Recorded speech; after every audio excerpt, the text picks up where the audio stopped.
Bonjour à toutes et tous, bienvenue dans les coulisses du Grand Lyon. Mon invité du jour, Franck Leroux, bonjour. Bonjour. Vous êtes le directeur général de World Skills Lyon 2024. Ce sont les Olympiades des métiers qui seront organisées en septembre à Lyon. Alors qu'est-ce qu'un ancien pilote de chasse de carrière de l'armée de l'air que vous êtes fait dans cette aventure? Eh bien écoutez, à l'issue d'une carrière de 32 ans dans l'armée de l'air et de l'espace, j'ai décidé de me reconvertir et dans mon parcours de reconversion, j'ai été mis en contact avec des personnes qui préparaient cet événement international et qui ont fait le choix de me choisir pour le coup et pour occuper cette fonction et cette responsabilité. Et quelle valeur vous mettez à ces Olympiades des métiers? Eh bien, écoutez, mon parcours a été relativement riche, que ce soit en tant que pilote ou ensuite instructeur, et ensuite dans tout ce qui était planification, conduite des opérations aériennes. Donc, l'objectif pour moi aujourd'hui, c'est d'apporter mon savoir-faire, mon expérience, et notamment transmettre, on va dire, tout ce que j'ai pu apprendre au cours de ma carrière militaire et la transposer dans un autre secteur et pour un bel événement. Alors c'est un événement encore à lieu, donc on l'a dit en septembre à Lyon, LDLC Arena, ça finit au Groupama Stadium. Mais qu'est-ce qu'on verra? Qu'est-ce que le public pourra voir?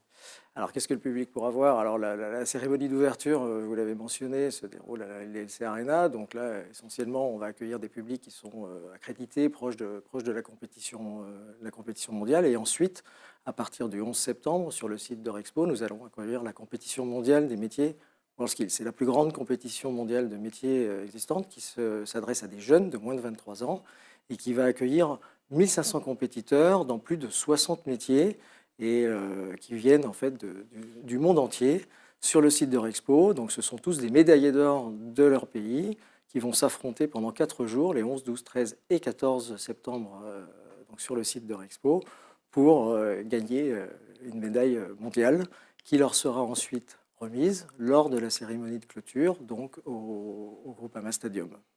60 métiers en compétition, Coupe du monde de pâtisserie, là on voit ce que c'est, Coupe du monde de cybersécurité, on voit moins. C'est intéressant à suivre comme spectateur?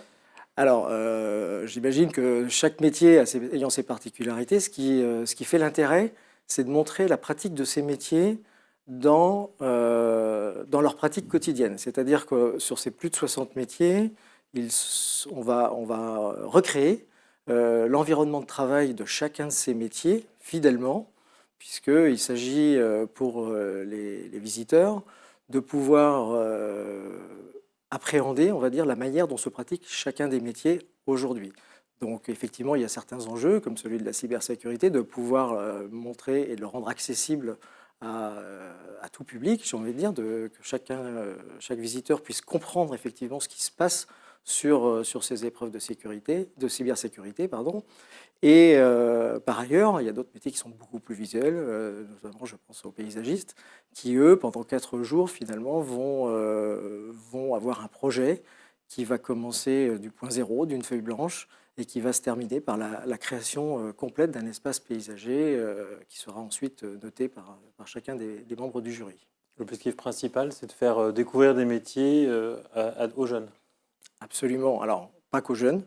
La cible principale, effectivement, ça reste les jeunes, puisqu'on veut accueillir plus de 75 000 scolaires lors de cette compétition mondiale.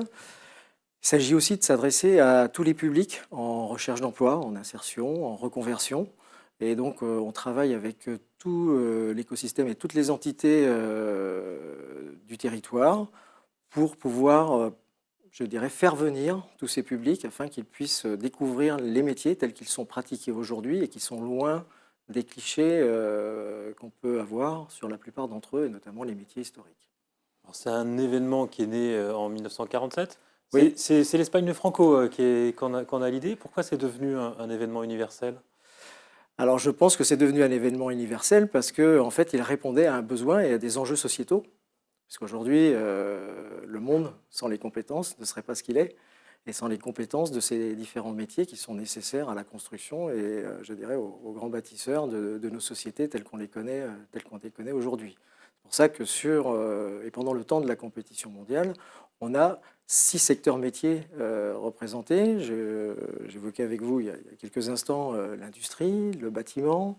On a aussi les arts et modes créatifs, pardon.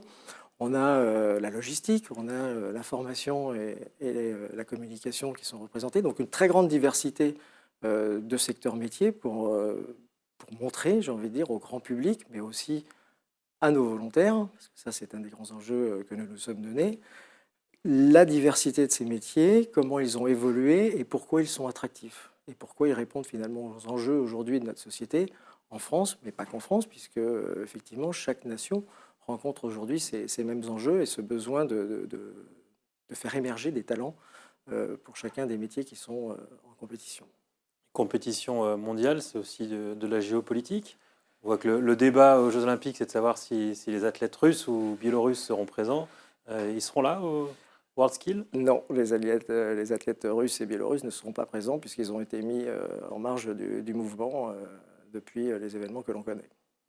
Et pourquoi ça s'appelle d'ailleurs les WorldSkills? On se souvenait des Olympiades des métiers. Non seulement c'était en français, on comprenait ce que ça voulait dire, mais surtout, il y avait une connotation qui était assez positive. Il y avait une connotation effectivement très positive, mais bon, après, le monde étant ce qu'il est, effectivement, il était un petit peu en conflit dans la sémantique avec les Jeux Olympiques. Donc il s'agissait de faire évoluer ce nom pour ne plus être, on va dire, associé trop facilement aux Jeux Olympiques tels qu'on les connaît aujourd'hui. Alors ce sera, vous l'avez dit, du 11 au 14 septembre, avec un village Place Bellecour. Qu'est-ce qu'on y trouvera comme pour la Coupe du Monde de rugby?